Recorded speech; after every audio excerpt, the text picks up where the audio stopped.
Hey Scorpio, Sun, Moon, Rising, and Venus. This is your general tarot reading for the month of November. Because this is a general reading, it may not resonate with everyone in the Scorpio collective. You can always check out your Moon and Rising sign videos. Sometimes they will resonate better. The deck shuffled, spirits here. Let's get into it. And that little noise you hear is my cat. Okay, the first card we're going to draw, we'll talk about your present energy.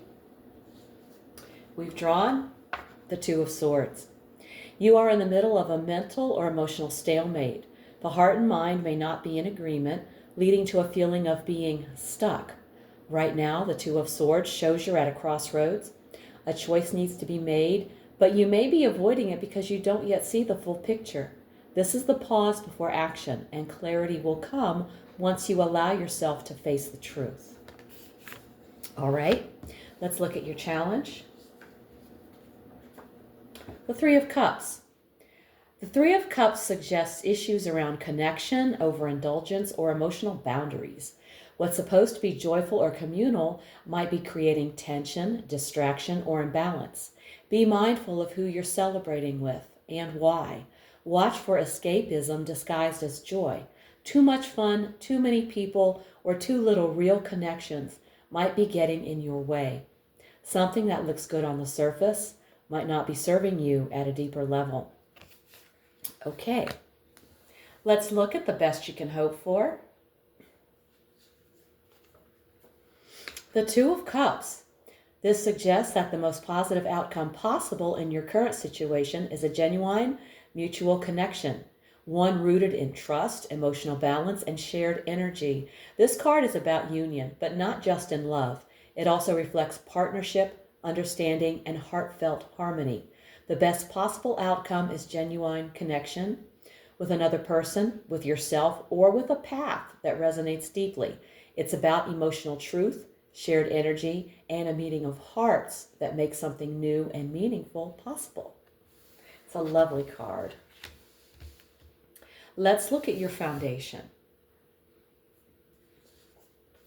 We have the Lovers.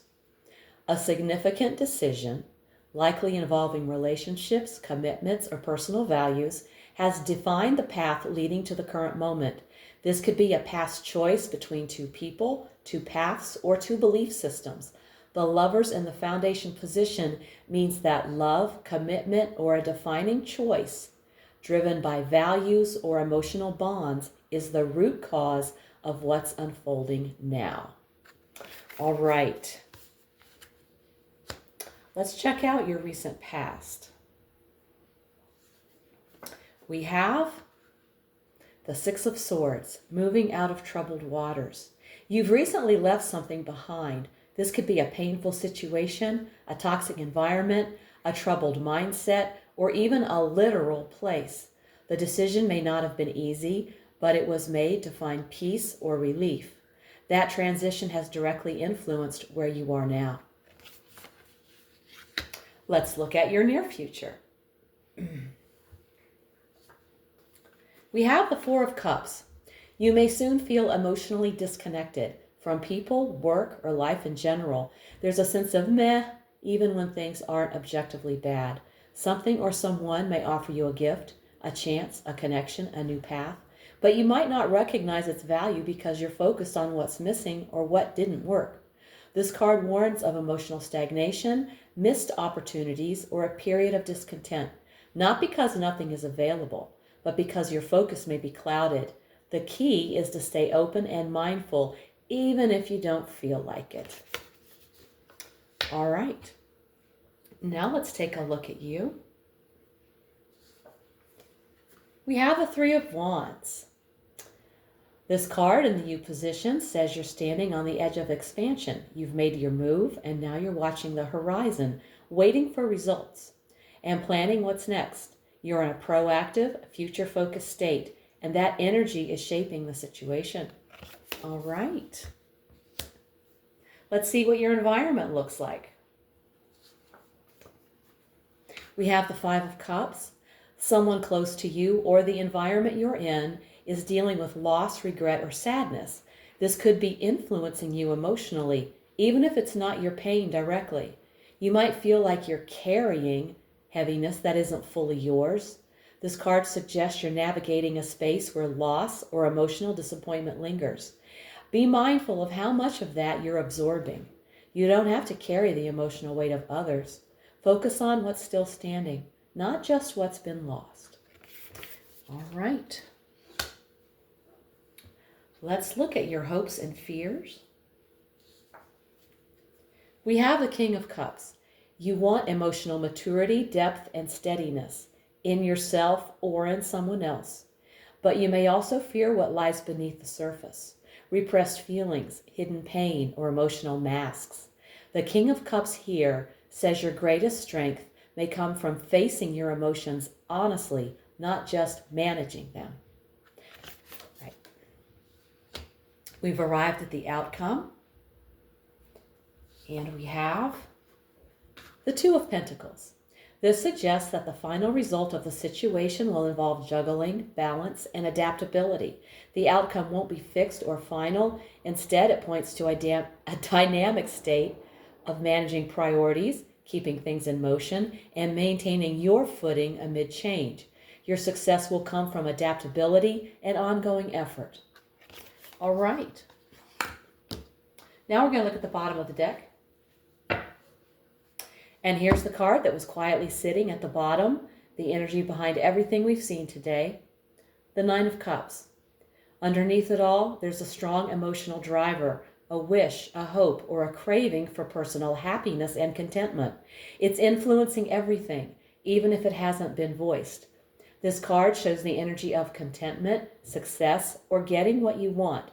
But because it's hidden, it may indicate a quiet hope, a secret longing, or even a fear of not getting what you desire.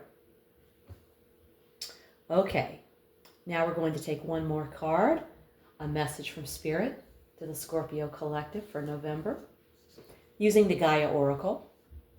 And we have Zen Garden, Inner Sanctuary.